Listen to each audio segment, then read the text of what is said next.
WhatsApp guys বড়ডাইরি YouTube channel থেকে সবাইকে শুভেচ্ছা অভিনন্দন। আজকে আমরা বৃহত্তর কুমিল্লার মুরাদনগর থানার দামগড় গ্রামের শ্রী শ্রী বাসুদেব মন্দিরের প্রাঙ্গণে আসলাম। শ্রী শ্রী বাসুদেব মন্দির, এই মন্দিরটা সাধারণত নতুনভাবে করা হয়েছে। আকর্ষণীয় নকশার মাধ্যমে এই মন্দিরটাকে ফুটিয়ে তোলা হয়েছে। দেখতে পাওয়ার অংশটা শ্রী শ্রী বাসুদেব বিগ্রহ।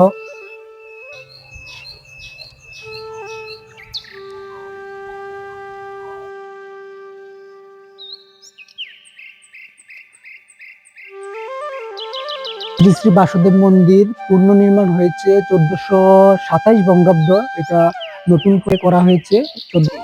আমাদের পুরাতন মন্দির ছিল এটা এটা 1414 বাংলা বঙ্গাব্দে এটা প্রতিষ্ঠা করা হয়। প্রথমে এখানে ছিল, তারপর নতুন করে ওই মন্দিরটাকে করা হয়েছে। দেখতেই পাচ্ছেন শৈল্পিক কারুকার্যে এই মন্দিরটাকে আকর্ষণীয় করে তুলেছে। এই মন্দিরটা একজন ভক্ত তার মাতার নামে উৎসর্গ করেছে। তার মাতা স্বর্গীয় স্নেহালতা ভৌমিক এর নামে এই মন্দিরটাকে উৎসর্গ করেছে। মন্দির চারপাশে রয়েছে নাট মন্দির, সেটা কীর্তনের উৎসবের সময় এখানে কীর্তন হয়ে থাকে।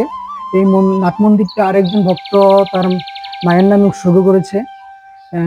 এই মন্দিরের আকর্ষণীয় যে স্থাপনাগুলো তা মানুষের মন কাড়ে।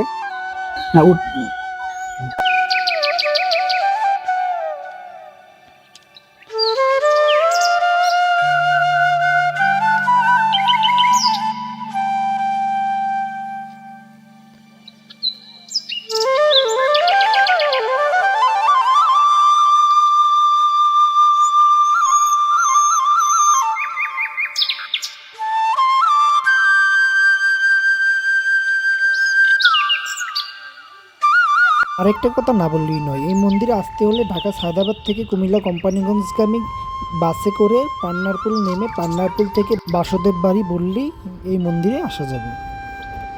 এই মন্দিরে মহোৎসব প্রতি বছরের মাঘী পূর্ণিমাতে অনুষ্ঠিত হয়ে থাকে। প্রচুর ভক্তের আগমন ঘটে এই মহোৎসবে।